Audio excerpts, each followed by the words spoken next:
얼마 전에 타임즈에 소개된 기사 하나가 있습니다. 3000년 전 미라가 이집트에서 발견이 되었어요. 미라 발견 소식은 종종 있어 왔죠.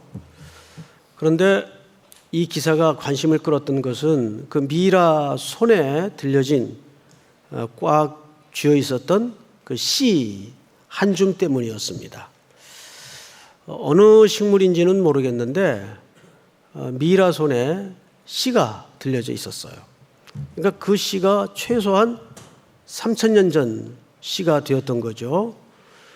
고고학계가 굉장한 관심을 가지고 이것을 지켜봤습니다.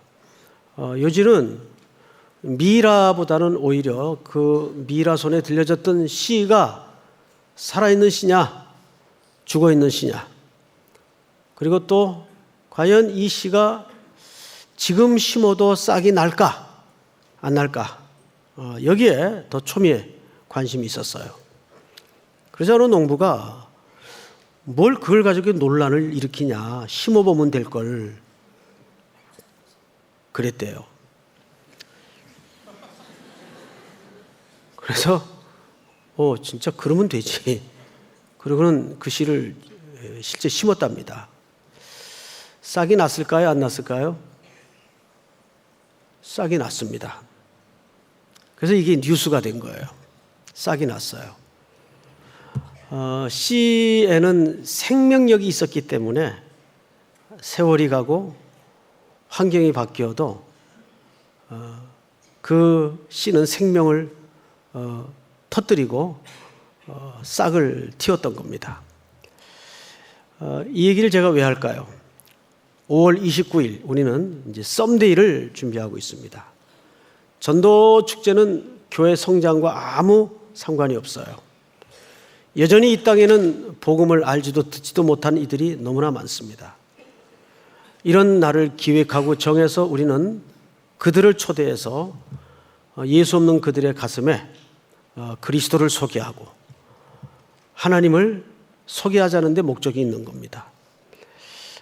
전도가 될까 저 사람, 그런 거 걱정하지 마시고 심어보면 됩니다. 심어보면 던져보는 거예요. 그래서 그가 하나님이 택정한 자이면 복음을 듣는 가운데 반응을 할 것이고, 그것은 여러분들의 주권이 아니라 하나님께 주권이 있습니다. 우리에게는 단지 이 역사에 복음 전파의 중요한 기회다 생각하고 순종을 할 따름입니다.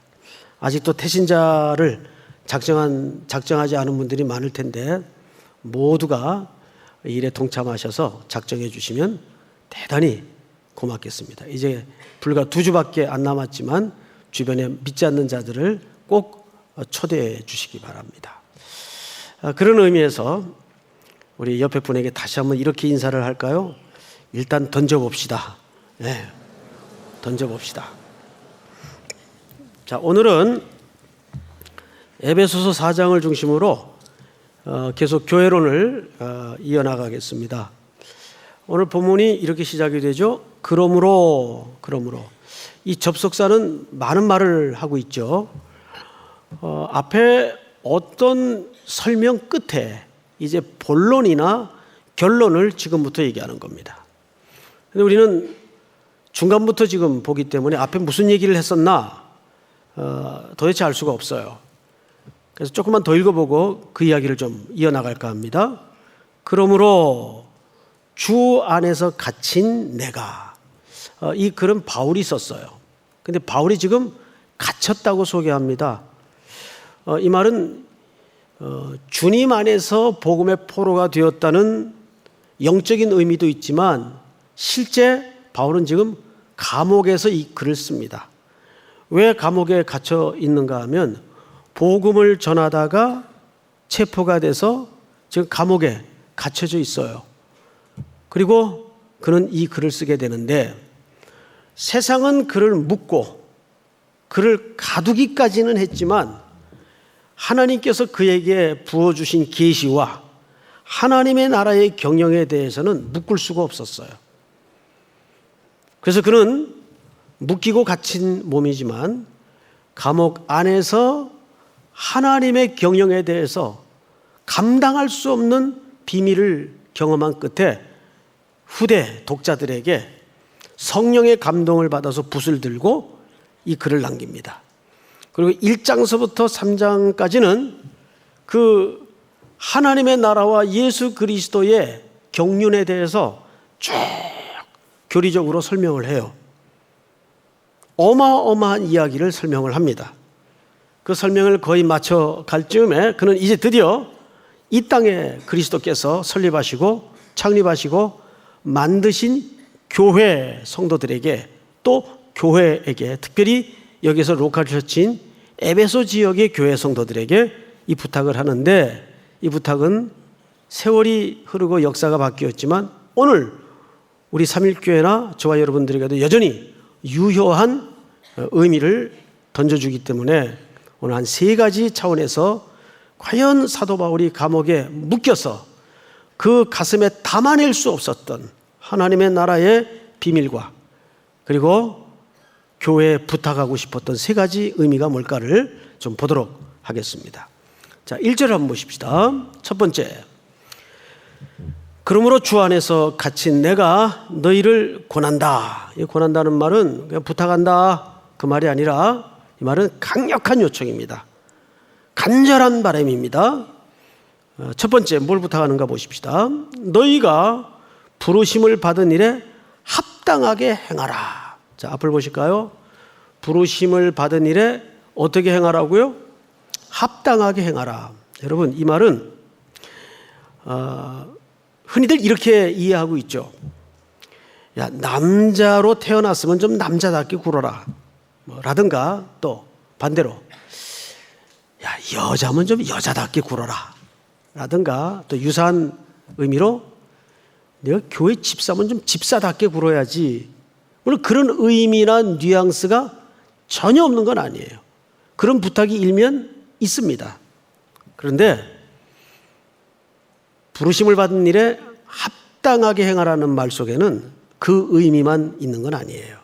더 본질적인 의미를 오늘 조금 여러분들과 몇 가지 신뢰를 통해서 다루도록 하겠습니다. 우선 자막 하나를 좀 보실까요? 성경 구절. 자, 짧으니까 같이 한번 읽읍시다. 시작. 건축할 때 돌을 그 뜨는 곳에서 다듬고 가져다가 건축하였으므로 건축하는 동안에 성전 속에서는 방망이나 도끼나 모든 철 연장 소리가 들리지 아니하였으며. 아멘. 자, 이 본문을 잘 보세요.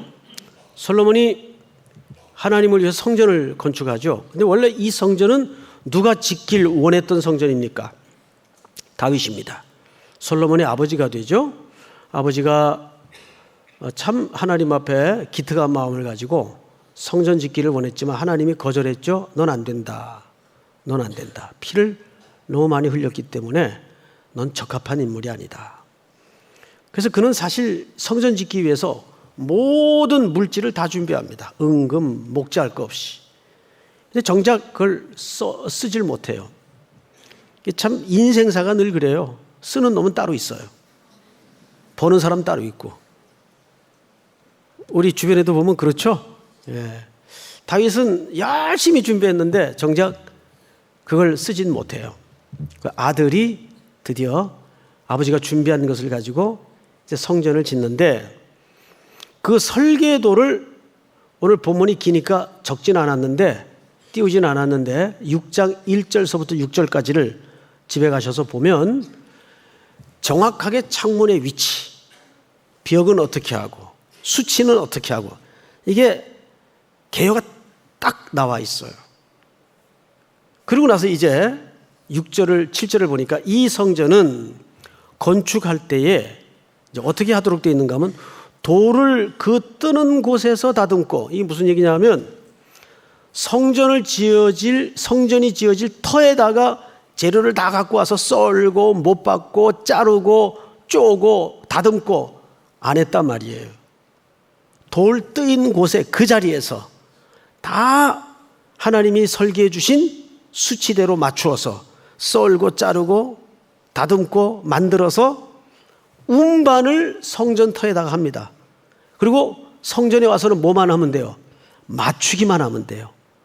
그래서 어떤 일이 가능해졌는가 하면 그렇게 건축하였으므로 건축하는 동안에 성전 속에서는 방망이나 도끼나 모든 철 연장 소리가 들리지 아니하였으며. 놀랍죠? 그러니까 재료는 이미 다 어떻게 갖고 온 겁니까? 만들어서 맞추어서 깎아서 빚어서 온 겁니다. 그리고 이제 성전에서는 직접 그거를 제 위치에다가 이렇게 맞추기만 하면 돼요. 우리 앞장 한 장을 넘기면 에베소서 2장이 있는데 확인해 보십시다. 2장 20절을 보세요. 20절.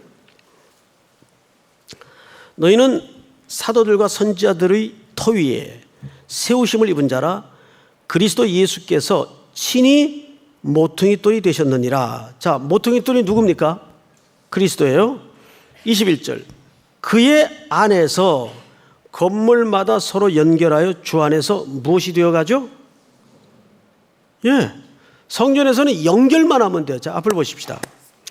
히브리 사람들의 건축법은 우리하고는 정 달라요. 우리는 이 건축을 다 하고 나서 마지막에 머릿돌을 놔요.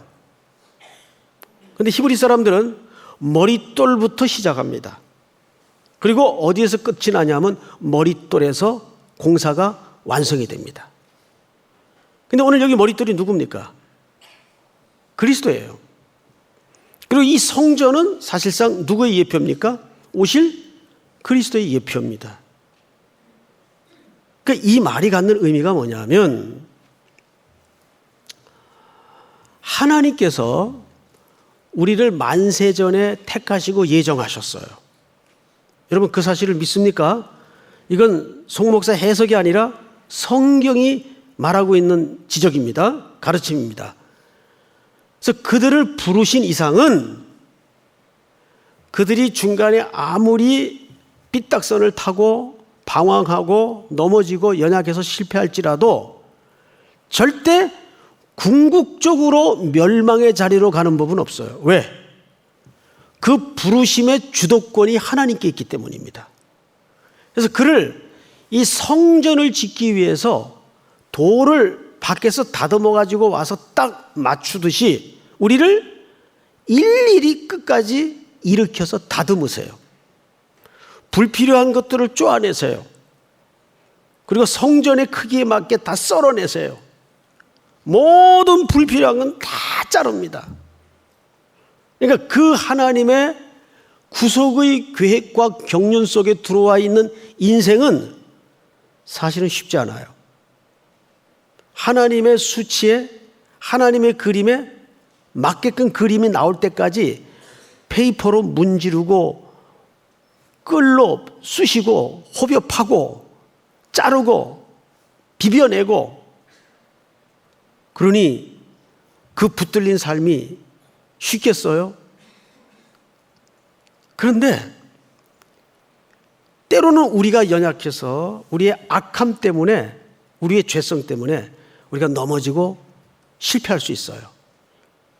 그런데 그 실패가 궁극적인 멸망으로 가는 법은 절대 없다 그 말이에요. 왜? 이 일을 하나님께서 누구로부터 시작했기 때문에 예수 그리스도의 십자가 사건으로부터 시작했기 때문에 아니 나 같은 죄인을 구원하고 만들기 위해서 드린 미천이 얼마인데 미천이 얼마예요? 얼마예요? 값으로 환산할 수 없는 아드님을 갖다가 지불하셨어요. 하나님은 굉장히 계산적인 분입니다. 절대 미치는 장사 안 해요. 그래서 우리를 중도에 버리거나 포기할 수가 없어요. 믿으십니까? 이렇게 중요한 얘기를 지금 하고 있는데 표정들은 그저 덤덤하세요. 이건 좀 그런 표정으로 들어서는 안 되는 내용이에요. 막 거의 뒤로 막 넘어갈 듯 들으셔야 이 지금 분위기가 사는데 오늘 바깥에 날씨가 그래서 그런지 그 얘기입니다. 그러니까 부르심을 받은 일에 합당히 해가라는 말 속의 첫 번째 의미는 내가 너를 부른 이상은 성전의 요소에 맞게끔 너를 반드시 그렇게 만들어 놓고 훗날 거기에 적합하게 이어 놓을 것이다. 끼워 놓을 것이다. 그 얘기를 하는 겁니다. 그랬을 때 우리에게 남은 삶의 과제와 숙제가 있겠죠. 그게 뭘까요? 순종입니다. 그것이 부르심을 받은 일에 합당히 행하라는 두 번째 의미예요. 이 양자는 항상 같이 가는 겁니다. 믿습니까? 자, 그렇다면 여기에 한 가지 우리는 중요한 인식이 눈 떠져야 됩니다. 뭘까요?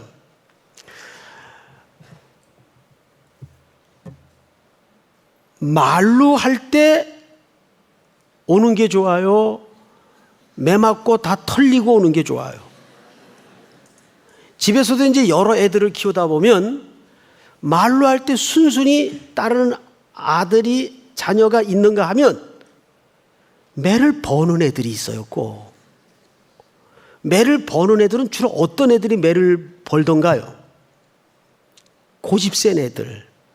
매를 벌어요. 그래서 꽉 터지고 털리고 나서야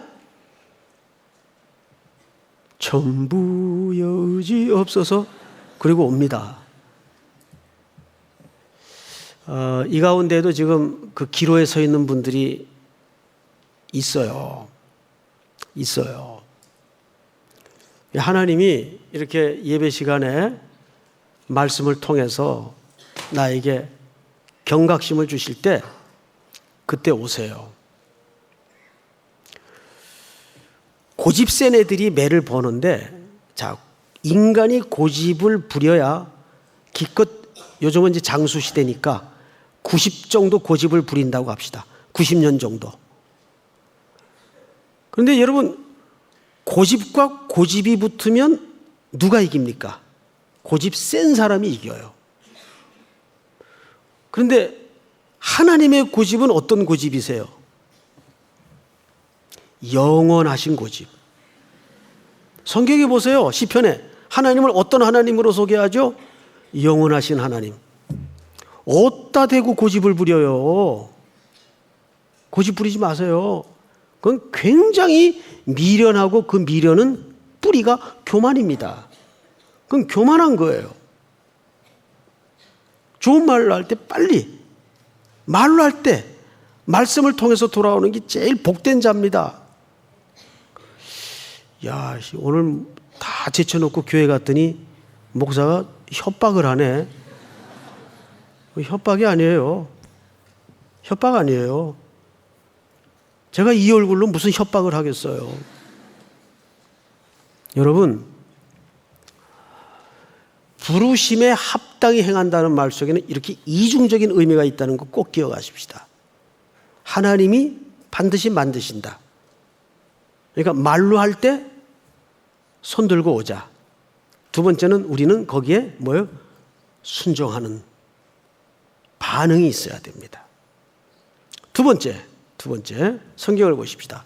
4장 2절을 보세요. 모든 겸손과 온유로 하고 오래 참음으로 사랑 가운데 서로 용납하고 3절을 같이 읽습니다. 시작. 평안에 매는 줄로 성령이 하나 되게 하신 것을 힘써 지키라. 두 번째는 성령이 하나 되게 하신 것을 힘써 지키라. 자, 앞을 보실까요? 자, 두 번째 주제는 하나 되게 하신 것을 힘써 지키라. 여기는 하나 되게 하신 것이 아니에요. 이미 하나 되게 하셨어요. 그러니까 교회에서 우리 하나가 됩시다 이 말은 어폐가 있는 거예요. 이미 기초적으로 우리는 그리스도 안에서 한 몸으로 이미 묶여진 겁니다. 동의하십니까? 이 하나됨은 얼마나 중요한 주제였는지 예수님께서도 요한복음 17장에 보면 주기도문은 예수님이 하신 기도가 아닙니다. 예수님이 우리에게 이렇게 기도하라고 가르치신 내용이지, 그런데 예수님이 직접 하늘 아버지께 하신 유명한 대제사장적 기도가 있어요. 그게 요한복음 17장 전체입니다. 그 전체의 주제가 뭔지 아세요? 사실은 저들로 하나 되게 하옵소서입니다. 하나 되게 하옵소서. 여기서 말하는 하나 되자는 말은 숫자적인 1을 얘기하는 게 아니라 한 몸이라는 뜻입니다. 이렇게 하나 되게 하신 것을 힘써 지키는데 사탄의 가장 간교한 계략이 뭐냐 하면 이걸 자꾸 허무는 겁니다. 뭘 통해서? 잘못된 가치를 집어넣어요. 이 당시 세상을 지배했던 철학은 로마의 철학이었습니다. 로마의 중심 사상과 중심 철학은 힘의 숭배예요. 그래서 그 당시에는 강한 것이 선입니다. 오늘날 시대와 만몬이 지배하는 시대와 별반 다르지 않았습니다. 그런데 이 하나 되게 하신 것을 힘써 지키라는 덕목에 4가지 접착제로 이렇게 소개를 주셨습니다. 2절을 잘 보세요. 모든 첫 번째 뭐죠? 겸손과, 두 번째는 온유로, 세 번째는 오래 참음으로, 네 번째는 사랑 가운데서 용납하라. 무슨 얘기일까요? 이 4가지 덕목은 적어도 로마 시대에 지배하던 정신 철학과는 정반대의 개념입니다. 로마는 한 국가를 통치하기 위해서 힘의 논리로 세상을 지배했어요. 철권 통치를 했죠. 가차없이 로마의 질서를 무너뜨리는 부류에 대해서는 가혹하게 철퇴를 내렸습니다. 그래서 사도 바울이 체포되었던 그 죄목 가운데도 사실은 사회 기강 질서 문란이에요. 그 정도로 그들은 통합과 질서를 이루기 위해서 힘을 이용했습니다. 그런데 오늘 사도 바울은 힘써 하나 되게 하신 것을 지키라는 덕목으로 전혀 반대의 개념, 하나님의 나라의 윤리로 겸손, 온유, 사랑, 오래 참음, 4가지 덕목을 얘기합니다. 그래서 교회는 두 번째 중요한 주제가 하나 되게 하신 것을 힘써 지키는 것인데 이것을 사탄이 교묘하게 잘못된 가치를 심어서 허물어요. 교회에서 2가지에서는 안 돼요. 경쟁해서는 안 돼요. 그리고 효율적인 가치로 모든 걸 생각해서는 안 됩니다. 꼼꼼히 따져보면 교회만큼 비경제적이고 비효율적이고 비논리적인 공동체가 없죠. 늘 질질 새고 손해가 나고 그래요. 왜 그럴까요? 여긴 경쟁을 하는 것이 아니고 효과와 효율을 우선적 가치로 사는 공동체가 아니기 때문입니다. 그걸 놓쳐서는 안 돼요. 믿습니까? 자, 그런데 일본 세상에서 교회들 가운데서도 교회가 하나가 돼야 된다라는 명분을 가지고 하나가 되자는 연합기구를 만들고 운동을 하는 사람들이 있어요. 교회들이 있어요. 흘낏 보면 그럴듯한 명분처럼 보여집니다. 근데 속지 마세요. 거기에는 교묘한 다원주의가 숨어져 있어요. 우리가 하나가 되는 데는 몇 가지 리트머스 시험지처럼 거쳐야 될 검증적 기준이 있습니다. 예수 그리스도를 머리로 하고 있는가? 그 공동체가 하나가 되자라는 공동체가 예수 그리스도를 머리로 하고 있는가? 두 번째는 삼위일체 하나님을 고백하는가? 신앙 고백이 같은가? 세 번째는 성경을 유일무이한 하나님의 살아있는 말씀으로 믿는가? 그리고 예수 그리스도가 유일한 소망이고 구주이심을 고백하는가? 이런 몇 가지 기준이 있다고요. 그런데 종파교단을 초월해서 우리가 세상을 구원하기 위해서 힘을 합쳐야 된다. 힘을 합쳐야 더 큰 일을 할 수 있다. 그냥 스쳐 지나가듯 들으면 굉장히 타당성이 있고 일리가 있는 얘기 같은데 거기에는 무서운 신학적 혼란을 부채질하거나 야기시키는 교묘한 사탄의 음모가 감춰져 있을 수 있단 말이에요. 그래서 우리는 배타적이라는 소리를 듣더라도 하나일 수 없을 때가 있어요. 분명히. 신앙 고백이 같지 않은데 어떻게 하나가 될 수 있습니까? 예수 그리스도를 머리로 한 몸이 되어 있지 않는데 어떻게 하나가 될 수 있습니까? 단순히 사역과 일을 하자는데 하나가 되자는 건 말이 안 돼요. 그건 교회로서 동의할 문제가 아닙니다. 그래서 성도들도 이런 혼란을 조심해야 되고 또 목회자들도 이런 혼란을 막기 위해서 지혜롭게 시대의 그 혼탁함을 잘 분별하도록 기도해 줘야 돼요. 사랑하는 성도 여러분, 자, 그러면 마지막 세 번째로 왜 부탁하신 부름받은 일에 합당히 행해야 되며 왜 우리는 하나가 돼야 되는가? 이제 그 결론 겸 본론입니다. 세 번째는 6절에 이렇게 소개되어 있습니다. 하나님도 한 분이시니 곧 만유의 아버지시라. 만유 위에 계시고 만유를 통일하시고 만유 가운데 계시도다. 만유를 어떻게 하시고요? 통일하시고. 자, 앞을 보실까요? 여기 우리 민족에게는 결코 낯설지 않은 용어 하나가 등장을 하죠. 통일. 우리의 소원은 통일 아닙니까? 그런데 하나님의 소원도 통일이에요. 근데 우리가 이해하는 통일하고는 물론 다르죠. 자, 여기서 한 가지 우리가 좀 생각해 봐야 될 과제 하나가 있습니다. 뭐냐면 아니, 도대체 하나가 된다는 것과 통일이라는 개념이 뭐가 다른가?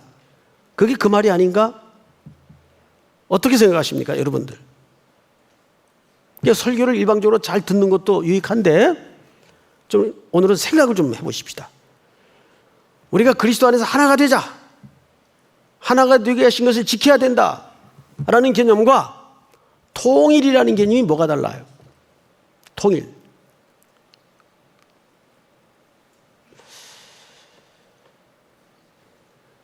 점심 먹고 나른한데 그냥 혼자 해라.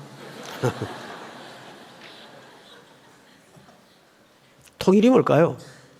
여러분, 이 통일이라는 개념은 정말 어마어마한 개념입니다. 결국 이 얘기입니다. 우리 구속받은 인간뿐만이 아니라 모든 타락했던 피조세계가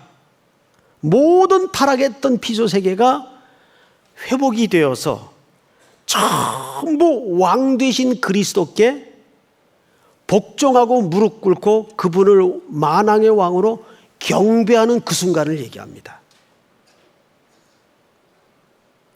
이것도 별로 감동을 안 받으시는데 여러분, 그 영광스러운 꿈 같은 날을, 그 비밀을 우리에게 부탁하신 거예요.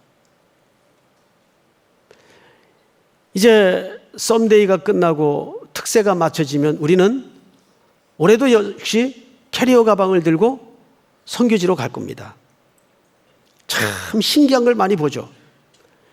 아니 2, 3년 전만 해도 영적으로 까막눈이었던 이들이 그 어설픈 우리들의 사역이나 전도를 받고 그리스도를 알게 되고 믿게 되고 그 우상을 섬기던 그들의 무릎을 만유의 주가 되시는 하나님 앞에 무릎을 꿇고 경배를 하고 같이 한 마음으로 한 몸이 되어서 찬양을 하는 모습을 보면 그거보다 더 환희스러운 영적인 희열이 어디 있습니까? 정말 놀라워요. 인류가 타락을 했을 때 인류에게 제일 처음에 내렸던 확실한 징벌이 뭔지 아시죠? 그들은 바벨탑을 쌓기 시작했습니다. 흩어짐을 면하고자, 그들의 이름을 내고자, 그 잘못된 교만한 역사를 방지하기 위해서 하나님은 인류에게 언어를 혼잡케 합니다. 그 언어가 다 달라져요. 그래서 언어끼리 다 흩어집니다. 혈족끼리 흩어집니다. 그때부터 불목과 반목과 분쟁과 전쟁이 이 땅에 끊임없이 일어나기 시작했습니다. 그리고 인류의 역사는 끊임없는 전쟁의 역사로 점철됩니다. 그러다가 예수 그리스도께서 부활하신 이후에 이 땅에 사도들을 통해서 첫 교회를 창립하십니다. 오순절날 교회 생일이 되죠. 마가의 다락방에 모였던 120여 명의 성도들에게 강력한 그 공동체에 성령님이 임하세요. 그리고 나서 그 교회가 이 땅에 탄생되었던 첫 번째 현상이 뭐였습니까? 언어의 통일입니다. 언어의 회복이었어요.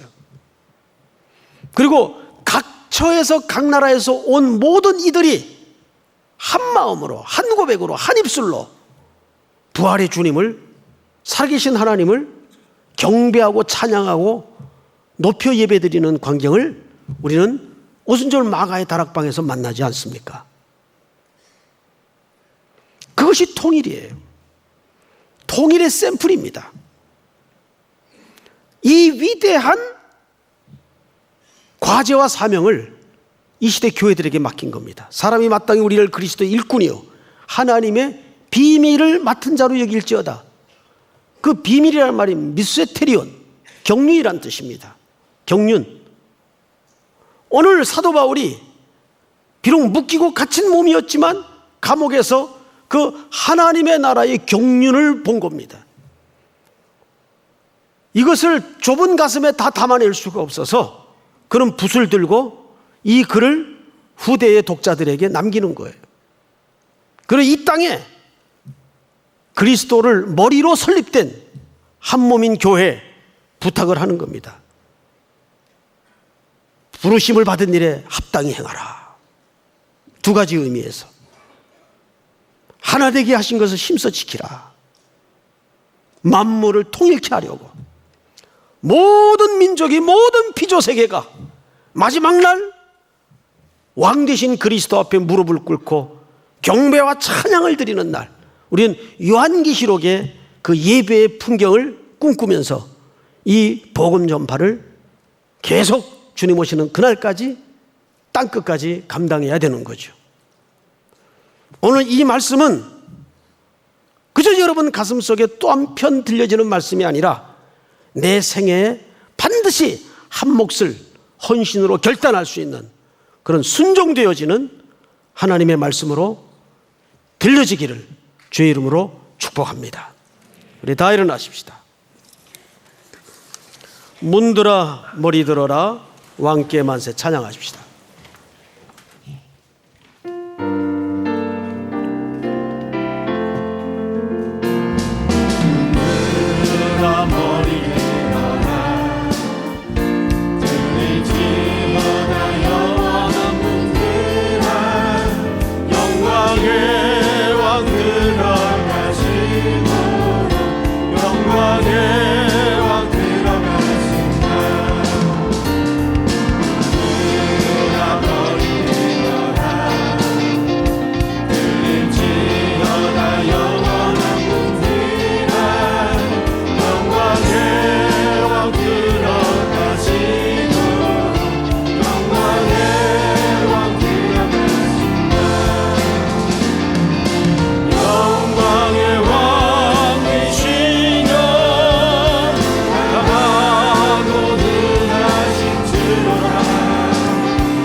돌아보신 채로 기도합시다. 사랑하는 성도 여러분, 오늘 우리는 성경으로부터 세 가지 부탁을 들었습니다. 부르심을 받은 일에 합당히 행하라. 평안에 매는 줄로 하나 되게 하신 것을 힘써 지키라.